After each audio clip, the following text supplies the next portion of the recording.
Pete's Dragon from the 1970s is kind of a second tier Disney classic, and yet they decided to make a live action remake of this movie in 2016. I'm not a huge fan of remakes, but I'm going to give you 5 reasons why I think the remake for Pete's Dragon is even better than the original. But first, go into the description and click on that link for a free epic fantasy ebook. Download that right to you, and also remember to like and follow and share and all of that fun stuff. All right, let's do it.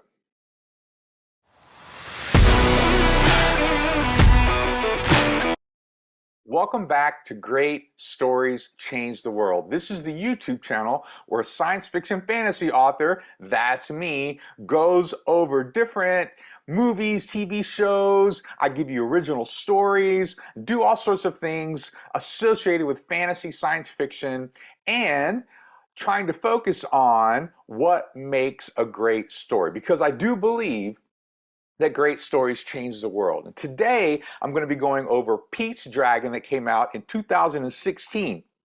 Now, the original Pete's Dragon is from Walt Disney. They're both from Walt Disney, but it came out in the mid to late 70s, and it was a decent hit. It's not one of their main properties like The Jungle Book or Snow White or some of that stuff, but it was pretty popular. It was a musical, and it was a combination of live action and animation. And I think it won an Oscar or got nominated for an Oscar for the animation because the technology was fairly new. And, you know, they had done some things like Song of the South, which you won't be able to find Song of the South nowadays. But they had done some of that with Mary Poppins, did some of this where they combined live action with animation. And in this particular movie, the dragon was animated, and they had different songs, and Pete was the boy, Elliot is the dragon, all of that sort of stuff. And when I was a kid, we loved this movie. And if you talk to people who are older who watched this movie back in the day, when they were kids, they liked this movie. But here's the thing, is it hasn't really aged super well. And here's my experience with that. When I tried to show it to my kids and get them to enjoy it, they don't really like it that much. It doesn't really grab them as much. And I'm going to go over some of the reasons why that is as I go into the remake. So when Disney decided to do the live action remake for Pete's Dragon, I was intrigued. At the same time, I wasn't so sure, because not all of the live action remakes that Disney has done, in fact, I would say most of them have kind of fallen flat for me. I really like Cinderella. I could go over why in maybe a different video, but really that was the only one that I enjoyed. I mean, I know they did Jungle Book and they did a couple other ones, but I really wasn't a big fan of the remakes that they did. You know, Aladdin wasn't really that great. Just a couple of them. There was interesting, but I just didn't think they were that great, and I definitely didn't think they were better than the original. Mulan is my favorite example. When I watched the remake for Mulan, it upset me enough that I had to go back and watch the original to actually watch a great movie. Mulan is a great movie. And so the original cartoon is a great movie. And so when they decided to do Pete's Dragon, of course, this was part of my childhood, and so I was interested and I was fascinated to see what they would do, but at the same time I was skeptical because they didn't have a great track record to me. And then it came out in 2016, and I was a little interested also because you wouldn't have necessarily chosen Pete's Dragon as one of the first sort of tier classics that everyone loves, and that if you just put it out there, you know, it wasn't like this huge massive hit even when it came out. So I was just interested in what they were going to do with it, and I liked the basis of the story, so I thought, well, I'm going to check it out. And so when I did check it out in 2016, I was floored. I thought it was phenomenal, and I thought it was even better than the original. And here's the thing, they changed a lot. And I usually don't like that. That usually doesn't work, because sometimes when you change stuff just to change stuff, just because you think it makes it more interesting, you're getting producers, you're getting a lot of other sort of gatekeepers involved who aren't as creative, all right? And there's agenda-driven stuff, and there's all sorts of elements to this that it kind of doesn't work most of the time. But I thought for Pete's Dragon, it really, really works. So I'm going to give you 5 reasons why I, first of all, suggest you watch the movie if you're interested in great storytelling. But as great storytellers, I think this is a great example of looking back at a story and finding the cool elements to it, and then using great storytelling aspects, right, and skill to redo the movie, right, and freshen it up for a new audience, because that's part of what you want to do. But you also, if you're going to remake something, do it different and do it better. And I think a lot of the remakes, just real briefly, a lot of the remakes didn't do either. I mean, you know, they tried to do something different, but they didn't make it better, right? They didn't do something interesting when they did something different, in my opinion. Of course, a lot of people disagree with me, but Pete's Dragon is one of my favorites. So, reason number 1 that Pete's Dragon is better than the original is it's got a better beginning, all right? Spoiler alert, by the way, there's just going to be a huge spoiler alert for this whole episode. Go watch the movie if you don't want to have any spoilers whatsoever. But in the original movie, this is one of the things they changed. Pete was part of a family. They were kind of a hillbilly, poor, criminal family, all right? They didn't have teeth, and they lived in the swamp or whatever, in the woods, a hillbilly redneck sort of people. And so the introduction to the movie of the original was this family singing a song about trying to get Pete. So it was this negative, it was supposed to be funny, and they had some great cast in the original. And it was supposed to be funny, but it kind of wasn't. Like, you're looking back at it now, it's kind of like, okay, well, it's interesting, and but it doesn't really introduce Pete that well. I mean, it introduces him as someone who's running from his family, and the dragon's invisible and he's involved, but it's really a song. The song doesn't showcase him. The song showcases his really awful family. And that's okay, but I think that the beginning of the new one works. By the way, when they redid it, they didn't do any musical numbers, okay? So, you know, Beauty and the Beast and some of those other remakes, they still did some musical numbers. But this one, they just forgot the musical numbers. Even though a couple of the songs of the original were good, for the remake, they didn't do that. So here's the beginning of the remake. In the first scene of the remake, Pete is very young, and he loses his family. All right, and we're going to get to why this is important later on in another one. All right, is that number 2? But he loses his family in the beginning scene, and he survives a car crash, and the dragon saves him. So Elliot, the dragon, and it explains better where the name came from and all of that stuff for Elliot. And so we get the setup, but we also get a motivation, and we'll get to that with number 2. But this is a much better introductory scene because it makes us care for the main character. We see what he's missing. We see what he lacks. It starts out with a huge problem, and that really this incident explains kind of the rest of the movie in a lot of ways, right? And we'll get to that with number 2. So I think it's got a better beginning. It's got a better hook. And we care about Pete, like what's going to happen to Pete. And then they move into some of these other storylines where they introduce kind of the other characters, which, by the way, the cast is great for the remake too. Bryce Dallas Howard, who's the daughter of Ron Howard, she does a great job as Grace, and her dad is Robert Redford, and Gavin, who's kind of the antagonist, is played by Carl Urban. So it's got a great cast to it. So that's number 1. Number 2, the number 2 reason is the theme is so consistent. If you watch this movie, I'm going to tell you what the theme is. The theme is finding family. how do you find family? Okay.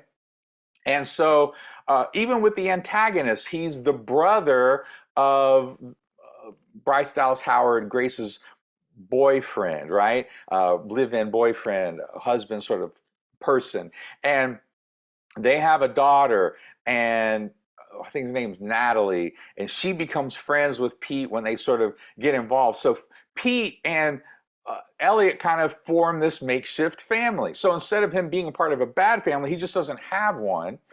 And he's searching for family, and he has it to some degree with the dragon, but the dragon is also separate from his family, right? And they kind of bring this out as you go. And so a lot of the choices that they make, a lot of the things that they changed with the story goals, with the choices that characters make, it's all related to this one theme of finding family.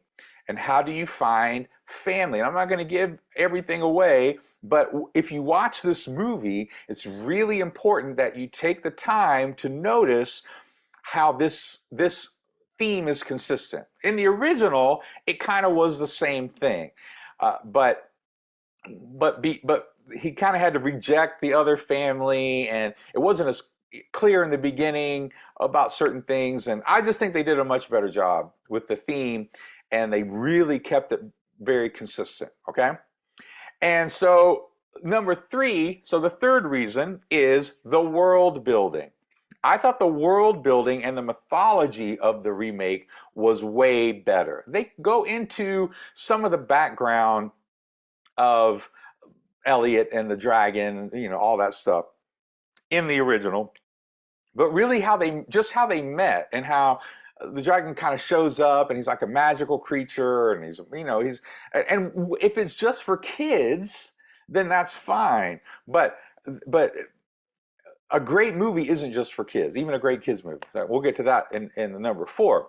But when we're dealing with the mythology, uh, we're also introduced at the very beginning from Robert Redford's character, this mythology of dragons. There's this mystery. There's a dragon in the forest, and he's seen the dragon, and no one believes him. And that's similar, and they take some of that from the original, but the way they do it is, they're playing with different themes of faith, and do you believe in things that you haven't seen, and all of these things. And so when we get into it, there's a mythology of what dragons are, where do they come from, and it's not like all throughout the movie, and yet it's there, and it answers that question: where did the dragon come from?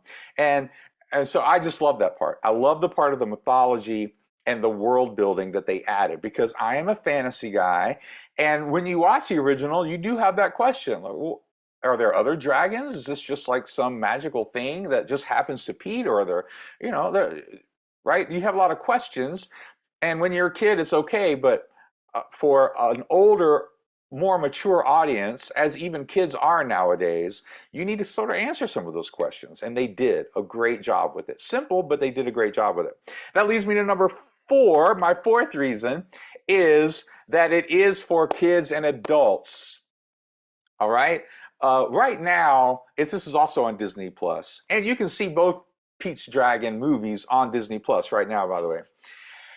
But also on Disney Plus right now is a show called Bluey. All right. Now, Bluey, if you haven't watched it, is for little kids. It is centered around little kids primarily. The episodes are short. They're 6 to 8 to 10 minutes each. So each episode is really short. It's kind of a throwback to like the 60s and 70s sort of cartoons, where they'd have these, maybe early 80s, where they'd have these short segments. Scooby-Doo and that sort of stuff would have it, right? And the topics mostly are dealing with family and kids and playing and learning lessons and those sort of things. It's a very kids-oriented show, but it's not for kids only. My kids are older. My kids are not 2 and 3. My kids are older and they love this show. So my daughters especially are 14 and 16. They love this show. And I'm going off on a tangent here. And we love the show. It's become a joke that parents get more emotional about Bluey than even little kids do.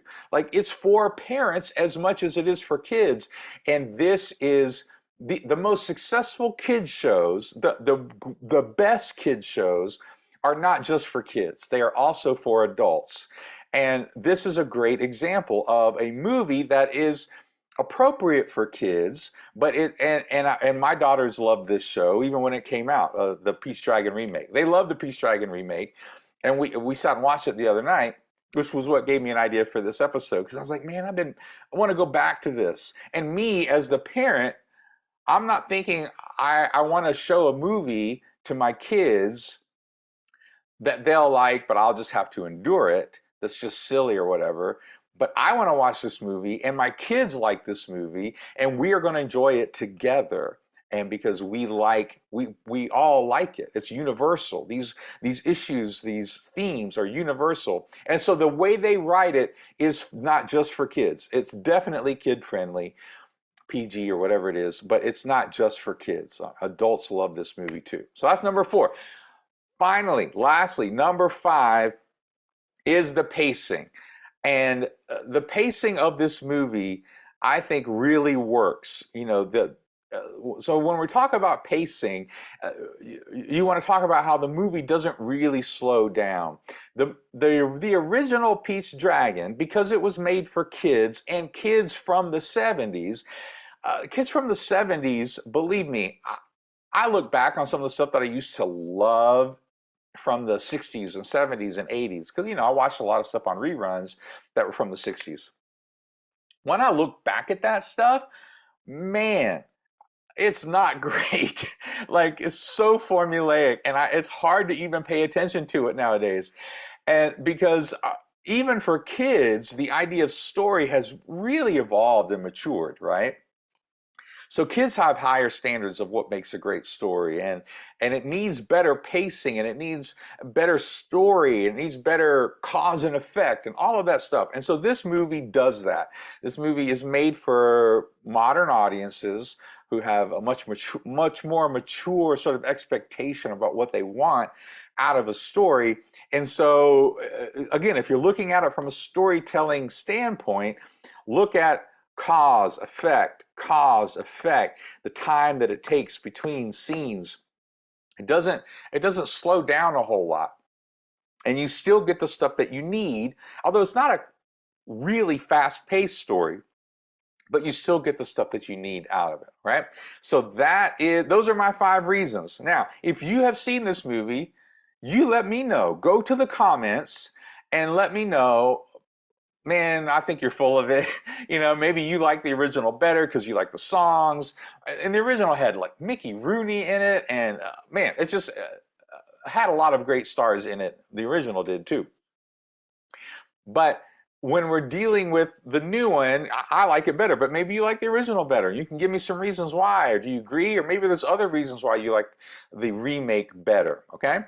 And put that stuff in the comments for me. And you can find, like I said, you can find Bluey, as I said. You can find the original Peach Dragon from the 70s and the remake. You can find it all on Disney Plus. They're not paying me to say that. I'm just telling you where you can find it, okay?